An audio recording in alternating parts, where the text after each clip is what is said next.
皆さんこんにちは。サイバーコネクト2松山でございます。土曜日のクリステージ、クリエイターのねライブドローイングとかさまざまなステージあげますよ。さあ注目の映像はこちら。その背景画像とかは全て出す。そうそうそうそう。Donc de base,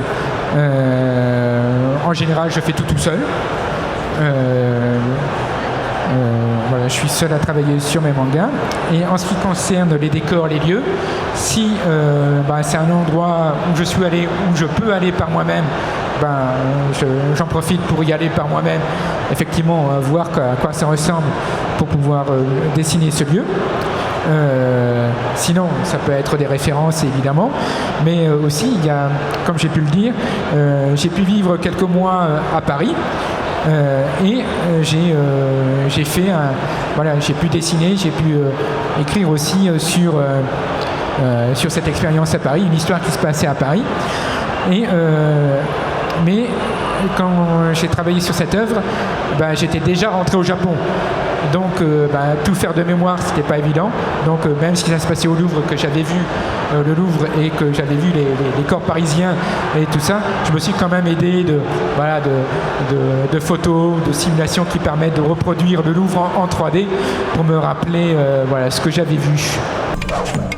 Et donc ça nous semblait important pour fêter les 20 ans de faire revenir la dame qui nous avait fait l'honneur d'être notre première invitée, de prendre le risque de venir dans ce truc à l'espace Austerlitz. C'était génial. Et l'espace Austerlitz, c'était une grande aventure. Ouais. Ensuite, Aurore, on la connaît d'avant, Brigitte quand même, parce qu'on a fait des fanzines ensemble. Et dans les années 90, on faisait des conventions, on a fait BD Expo, on a organisé des concours de dessins pour BD Expo ensemble, parce qu'Aurore, elle avait un fanzine qui s'appelait My City à l'époque. Et pendant des années, on était voisins de stand, on va dire.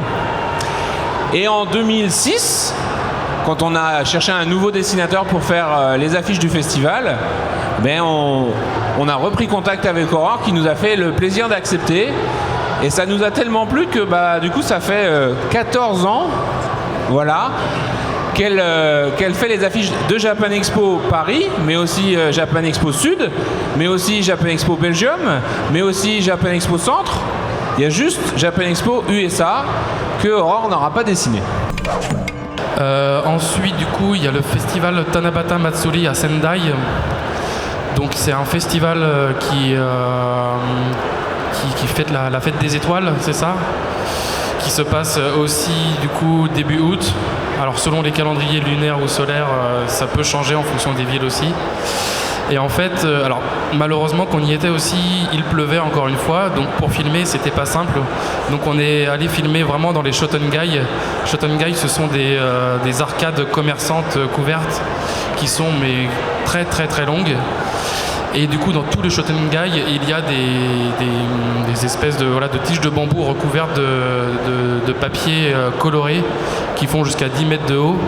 Et en fait, quand on se balade là-dedans, elles sont tellement grandes que ça peut même toucher la tête. Et il y en a plein qui veulent dire des choses différentes dont je ne pourrais pas vous dire parce que je ne m'en souviens plus, malheureusement. Il y a plein de messages qui sont inscrits. Il y a notamment un qui célébrait, je me souviens, le bombardement d'Hiroshima en mémoire pour dire que ça ne doit plus jamais se passer.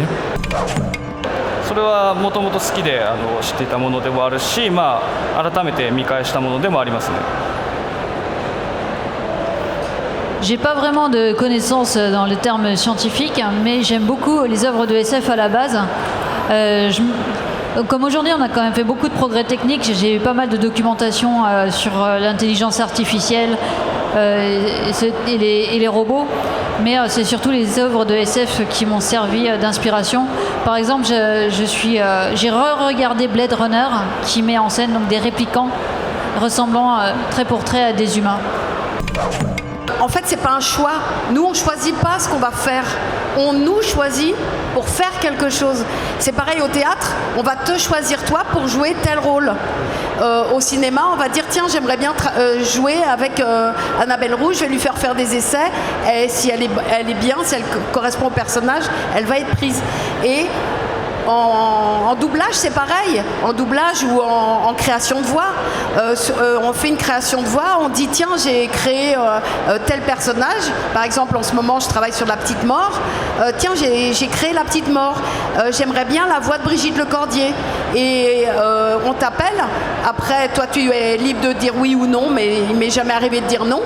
Et puis tu fais exister ce petit personnage comme te le demande le réalisateur ou comme le fait le comédien dans la bande originale. Voilà.